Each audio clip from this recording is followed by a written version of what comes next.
Well, we're here at Bourbon Friday. Not quite the Bourbon Friday show as planned because we had to cancel the guest because of the snowstorm, unfortunately. So we're moving back a week, but we did want to go live and talk a little bit about the new location. We are here at Kovo in downtown St. Louis, completely new spot for us. So founder of the event himself, Erik, here, you want to tell us a little bit about why we moved or what's going on here at Kovo? I'm sure, yeah. So we've been at T-Rex for the last year, and actually the event's been going for a little over 2 years, I believe. It was kind of time to take the next step of what we were doing, and we were looking for new partners and that kind of thing. And T-Rex was also, was having some issues with us booking simultaneously with other events.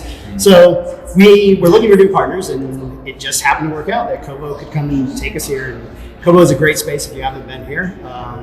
And we're in this amazing space right now. There's copper tile ceiling. Yeah, it's gorgeous. Yeah. I don't know if you want to pan around and show people the room a little bit, Vanessa. Maybe we can show people what the new space looks like. It is quite a unique room. This used to be a bank, if I'm not mistaken, right? I think that's right. I think it was a bank, and then I believe it was like a social club at some point, like a bar. Yeah. I believe there's some photos downstairs. Yeah. No, it's really and there's the Trust is the bar. That's right. Right. Trust the bar on the first floor. They have great cocktails, drinks. We have our little change in format for Bourbon Friday. We'll have Bourbon Friday up here in the event space, and then at 6 o'clock, we're going to head down there and just have an after party. Oh, perfect. All right. Get somewhere to go afterwards. Yeah, and hopefully Trust might, in the long run, we might be getting some kind of signature cocktail. Maybe some deals. Yeah. And, Kovo's been a great supporter of the startup community, so it's really cool to be able to activate. Not that their space needs activation, everyone knows about it right now, but it's kind of cool to bring a new little kind of community initiative here. And we should thank T-Rex for just all their help getting Bourbon Friday up and running. I mean, we're in our not quite 50th episode, the 49.5 episode. But their support has helped us kind of incubate this baby together in this kind of collaboration. And it's just a really cool moment for us to expand into Kovo.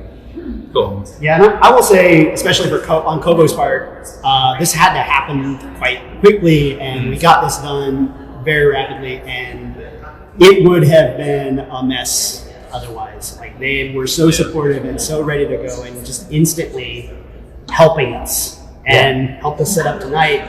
They've been a great partner, even for the short period of time that they've been with us. Yeah. So I'm very excited for it. So just so you guys know, I'm going to hold the mic the rest of the time. You try to prep before you go live, and everybody just it's going live. I would just start my own back. Yeah, I know it's a different format. I'm gonna roll with it. So we've been doing this for almost a year. It has actually been a little bit over a year that we've been doing the show. We had a couple weeks off in the meantime, but let's we want to talk a little today or tonight about kind of the collaboration. I think this is a big part. I know it's a big passion of yours, Jonathan. So why don't you tell the audience a little bit about kind of how this collaboration got started and kind of what the idea was, and we'll talk about what's in the future next. So for me, it's not Bourbon Friday. For me, what Bourbon Friday represents is what can happen when people, just collaborate and kind of chop up a little bit of a project and own that and take it forward. And we started Bourbon Friday and started the Bourbon Friday show because T-Rex said to us they wanted to do more on social media. And so we were like, well, Nick and Vanessa are getting into live streaming. You were kind of doing your, same day video app product.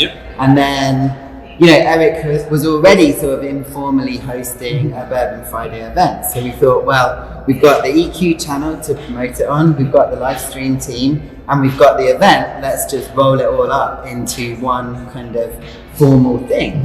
And I think the remarkable thing is everyone's volunteered for this. We're not getting paid. No one's getting paid. And we've been running it like we're gonna get paid, which is proper startup mentality. Of course. And a lot of organisation goes in the background. I mean, you guys, Nick and Vanessa had to be always on call to set us up. Erik's, organising signage, getting the event the guests for the event. I'm helping source those guests, and it's a real kind of, we broke a few eggs and we actually did make an omelet. Yeah.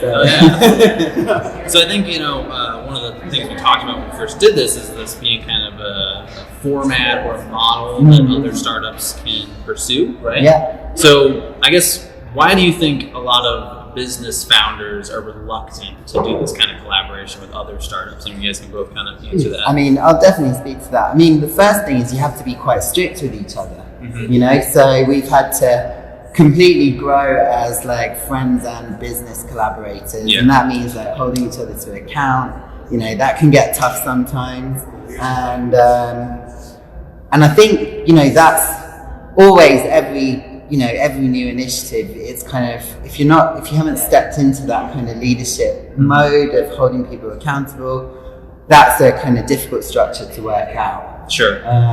But yeah, I mean, we've got it to the point that it's kind of running itself now. Everyone kind of knows their bit. And I think the one thing I thought when we started doing this, and it's not the first time trying to collaborate with somebody, but you always think of like class projects. Right. And there's always like 2 people out of the 4 or 5 that won't do anything. Yeah. There's the one person that wants to do all of it, right? Like I used to be the person that would do all of it, and then I realized you can be the person that doesn't do anything and still get the same grade. So I'm like, that sounds better, right? Yeah. So that's obviously not how to approach this, right? So you want to? So yeah, absolutely. I think to build on what you said, I think it is looking at it like a startup mentality as like, who would your co-founders be, right? Who has different capacities than you do, right? And also, like, how do you divide up all of these different tasks? And who's really good at what? Yeah. And how are you going to divide these things up? And what if the past experience of these people be, and what their role should be in that thing? And that's kind of what we've done, is figured out, well, I'll take care of this, you take care of that, and you guys take care of the video, and it's really worked out. Yeah. And I had a really good point there, which I will hopefully come back to. If only you had a microphone. That's the problem. But it's like, one of the other things is working out what work we can save by dividing, the roles. So I think one of the things that's great about this collaboration is like doing social media is time consuming. But by the 3 of us kind of collaborating together, or these 3 different teams collaborating together, we can make one kind of regular social media event. And that now has tweets behind it has short video clips, it's got signage. We've evolved massively from throwing up a camera and just sitting on a sofa to a kind of formal thing.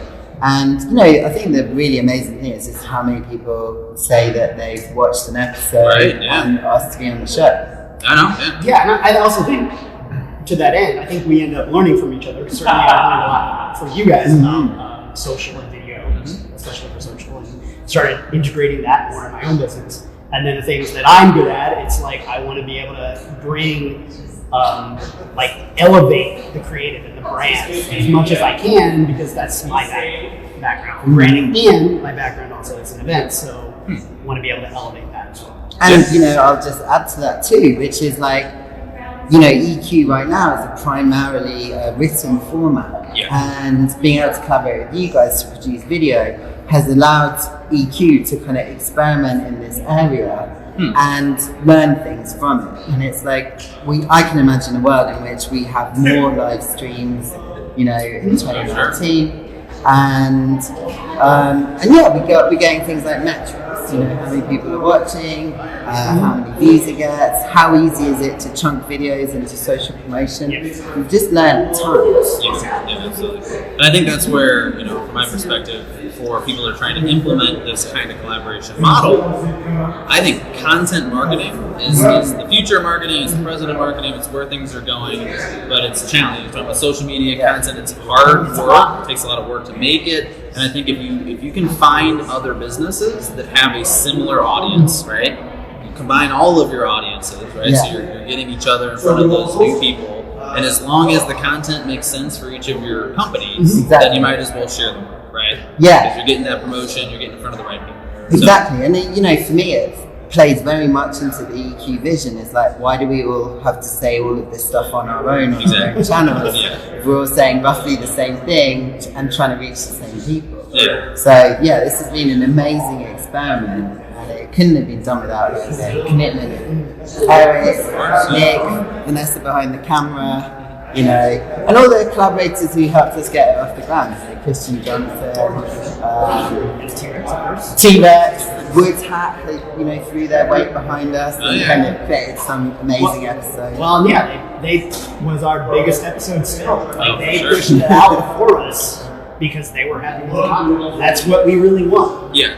Well, that's an aspect of this particular version of this that I think we expected, but has been maybe better than we thought, which is, because you're interviewing people and because you're creating a platform to promote other businesses, not just our own, we're able to develop connections. And, we mentioned that a lot of people reach out now to be on the show. And I think for a lot of businesses, that specific model, so the bigger idea of collaboration is great, but even the specific model of a live interview show or a podcast or something where you're interviewing people is incredibly powerful for building networking relationships, right? Yeah, I mean, and we've talked about this a lot. We've gotten so much to the point, and getting people that want to be on the show, but to the point where we can go out and ask anybody pretty much within this community and say, hey, would you like to be on the show? And maybe we don't get the top person from that company, but we might get the next level or whatever. Sure. I think that in basically an organization, that's maybe what you can do if you look at that as your opportunity and how to connect with your audience. Yeah. And expanding on that, it's like one thing that Bourbon Friday has is a format, right? It's like, and maybe today it doesn't really have that format, but hey, still a startup, right? We're rolling. We're rolling with it. But it's like, there's that 20-minute segment, and then there's the format of bringing, a kind of specially chosen bottle of bourbon. But, formats are interesting. These kind of restrictions create a kind of deliberate limitations that allow people to get involved and engage with the public. It's like, they know they're only going to be on for 20 minutes. They can't really get it wrong, Sure. And live streaming can be nerve-wracking. Right, but once people get into live streaming, and at first it's always in panic, but once you start doing it, you realize, oh yeah, this is just way easier. This is way easier to do it. It's way less pressure. Yeah. And then, to your point, constraints breed creativity. Right? It makes creativity better and easier when you have constraints. Yeah. I mean, ironically, we do all kinds of video, but people actually get more uncomfortable for recorded video because they think about the fact that they can redo it if they mess up, and that tends to lead to messing up. Versus live video, it's like, hey, this is just like talking to a person, and if you stumble your words, you don't start the sentence over, you just keep talking, right? So, actually, I'm always impressed with how good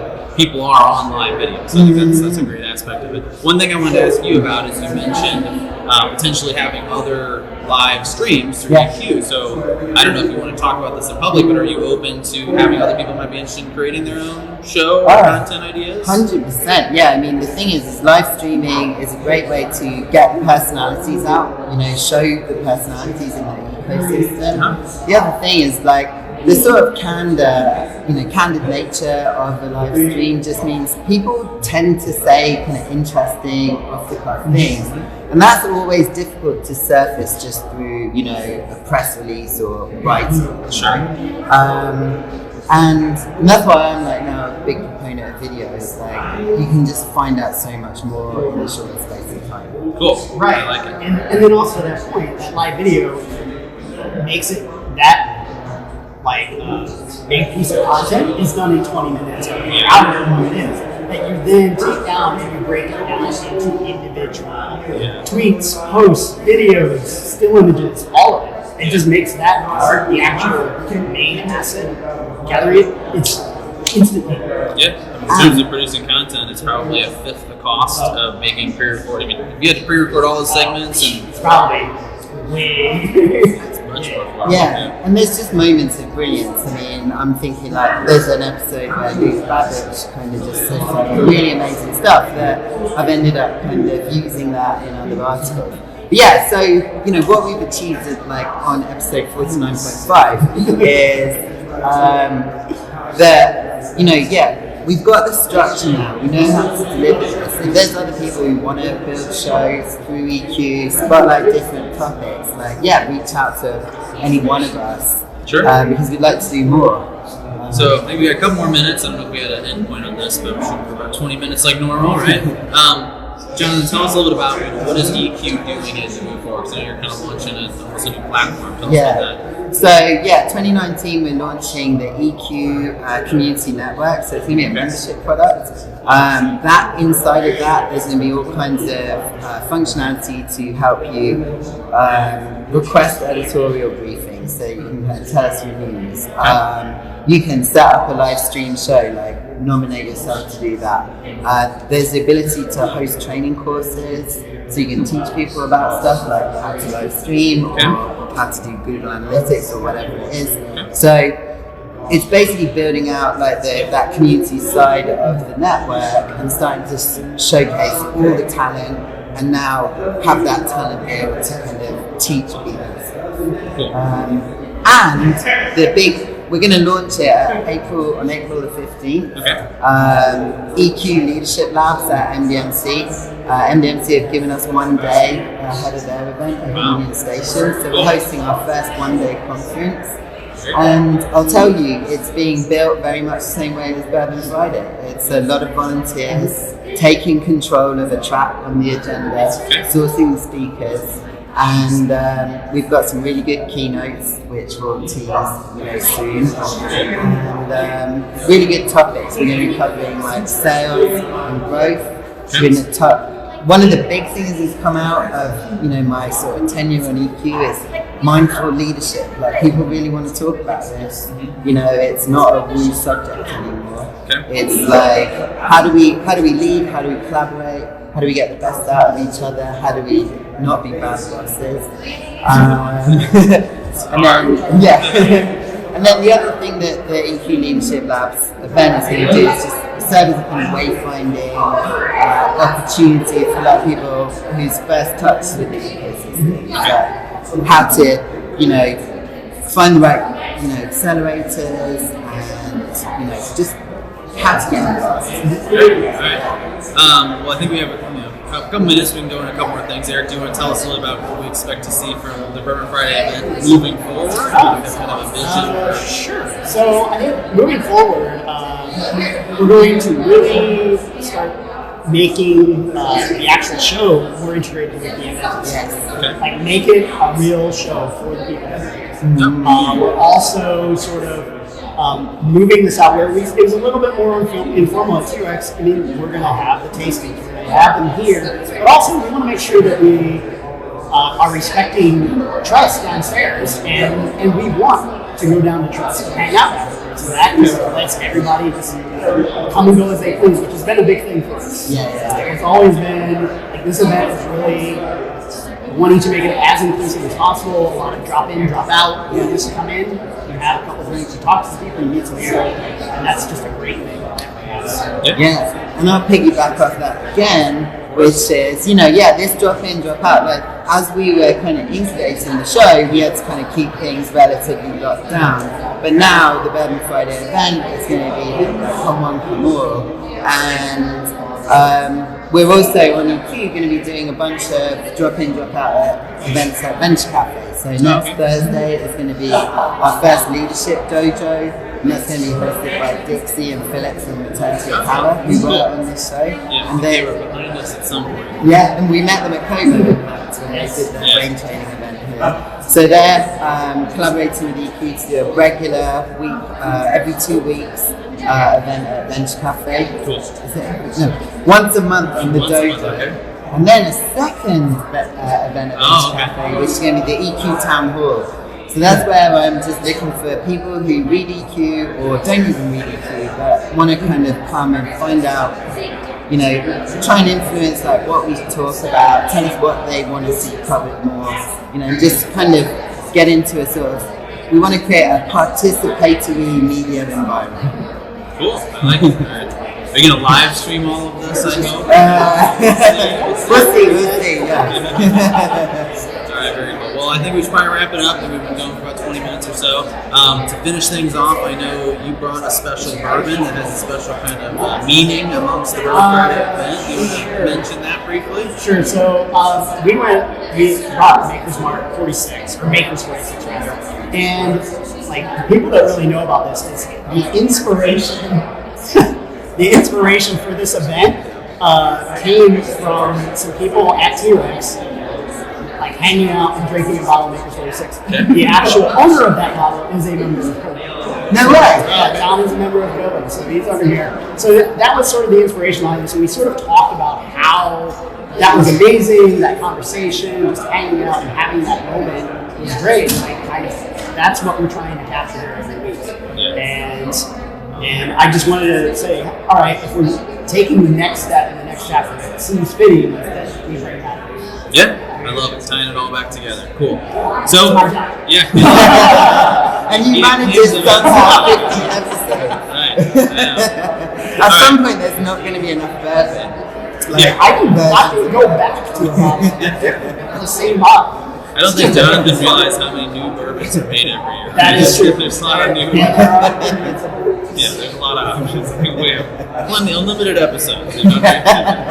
Few. Yeah. All right. Well, thanks for tuning in. Apologize for the kind of makeshift nature, but hey, it's a startup, right? We're having some fun here. So obviously, as is tradition, as is tradition, as soon as we go live, that's when people start to arrive. So the volume in the room gradually goes up throughout the episode. So it's working here too. That's great. So I think we're going to sign off and go enjoy the rest of the event. Yeah, wicked. Cool. Cheers. Hey, thanks for watching. We truly hope you enjoyed it. Please like and share this episode, and if you haven't yet, hit that subscribe button. It really helps us out. To stay up to date, follow us on social. We are at Bourbon Fridays on Facebook, Twitter, Instagram, LinkedIn, and TikTok. See you next time.